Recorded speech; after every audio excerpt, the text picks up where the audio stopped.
In January 1947, a young woman's severed body was discovered in a Los Angeles vacant lot. She had been tortured, mutilated, cut in half with surgical precision.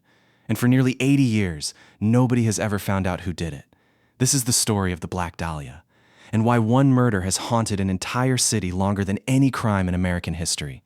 Her name was Elizabeth Short. She was 22 years old. She had come to Los Angeles like thousands of others, chasing the dream of becoming an actress. But Hollywood had other plans, and so did someone else. On January 15th, 1947, a mother and daughter were walking through a vacant lot in the Leimert Park neighborhood of Los Angeles. They saw what looked like a doll lying in the grass. It wasn't a doll. It was the upper half of a human body. The rest would be found nearby. The victim was Elizabeth Short, and the way she had been killed would become the most infamous unsolved murder in Los Angeles history. The body had been bisected, cut cleanly in half at the waist with what investigators believed was a surgical saw. The cuts were too precise to be random. This was not a crime of passion. This was deliberate, calculated. The killer had taken time, had planned this. The body had also been completely drained of blood, cleaned, the wound cauterized. Whoever did this knew anatomy, knew how to dispose of a body, knew how to kill. But the mutilation didn't stop there. Her face had been slashed from the corners of her mouth toward her ears, creating a grotesque smile. Her body bore cigarette burns, whip marks, signs of torture, signs that she had suffered, that she had been kept alive for some time before death. This was not quick. This was not merciful. This was someone who wanted to cause pain, who wanted to leave a message. The Los Angeles Police Department launched one of the largest investigations in the city's history. They interviewed over 150 suspects, followed hundreds of leads.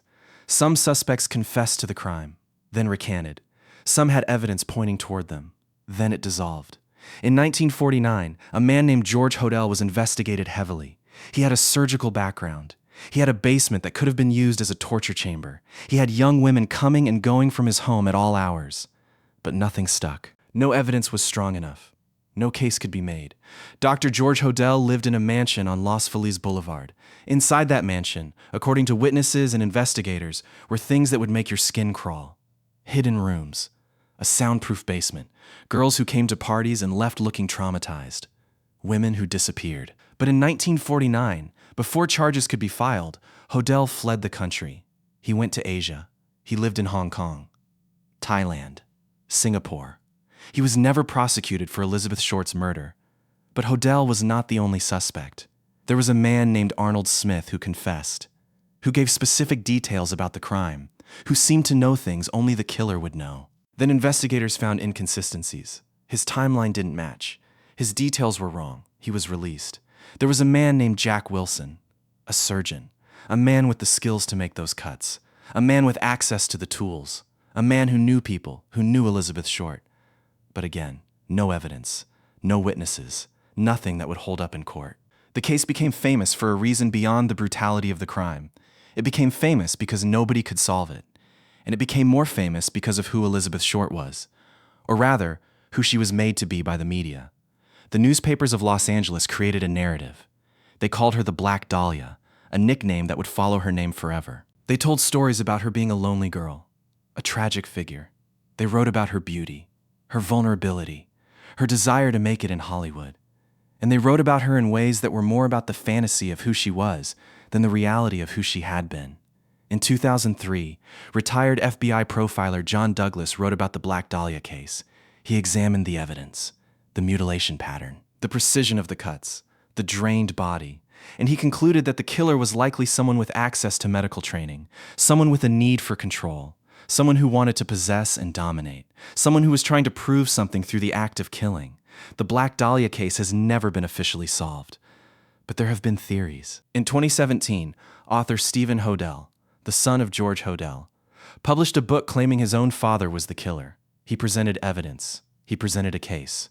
But it was based on circumstantial evidence, on inference, on the patterns of a man's life rather than proof of a specific crime. In 2019, the LAPD briefly suggested they had a suspect, a man who had been interviewed decades earlier. But nothing came of it.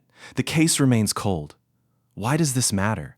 Why has this one murder captured the imagination of an entire city for nearly 80 years? There are thousands of unsolved murders. There are victims whose cases are just as brutal, just as tragic, but they don't have the same pull.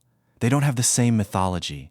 The Black Dahlia became famous because she was beautiful, because she was young, because she wanted to be a star, because the newspapers of Los Angeles decided to make her famous, and because the killer, whoever the killer was, made sure everyone would remember what he did. The reality of Elizabeth Short's life was complicated. She had struggled. She had moved between cities. She had relationships with men that were sometimes difficult. She was trying to make it in an industry that is notoriously predatory. She was not the tragic figure that the newspapers made her out to be. She was a real person, with a real life, with real problems. And she was murdered by someone who wanted to obliterate that reality, who wanted to turn her into a symbol, a cautionary tale, a ghost story that would haunt Los Angeles forever. In 2022, the LAPD officially stated that they still had no conclusive evidence pointing to any single suspect. The case file was released to the public. Thousands of pages, hundreds of leads, dozens of suspects. But no answer, no closure, no moment where justice was served. The killer, if they are still alive, has never been caught. And if they are dead, they took the secret to the grave. There is something about an unsolved murder that is worse than a solved one. When a case is closed, when a killer is caught, there is at least the possibility of understanding, of closure, of knowing that justice, in some form, has been served. But when a case remains open, when decades pass and new leads dry up, when the evidence grows old and the witnesses die, there is only haunting. Only the ghost of a question that will never be answered. Why? Who? How could someone do something so terrible and simply disappear? The Black Dahlia case has inspired books, movies, documentaries. Countless amateur investigators have spent years trying to solve it. Some have claimed to have found the answer. Some have written books. Some have gone to their graves believing they knew the truth. But none of them have ever proven it. Not to the standard of law. Not to the standard of evidence that would hold up in a court. And so Elizabeth Short remains a mystery. Not because of what happened to her. The evidence is clear about that. She was tortured. She was killed. She was mutilated. What remains a mystery is who. And that mystery, that unanswered question, is what has made her name eternal, is what has made the Black Dahlia the most famous unsolved murder in American history. In January 1947, a young woman's severed body was discovered in a Los Angeles vacant lot. She had been tortured, mutilated, cut in half with surgical precision, and nearly 80 years later, nobody has ever found out who did it. The case is still open, the killer is still unknown, and the mystery is still hunting, still haunting, still refusing to let the city forget. The Black Dahlia, a name that will echo through Los Angeles forever, not because of who she was, but because of who and what she became.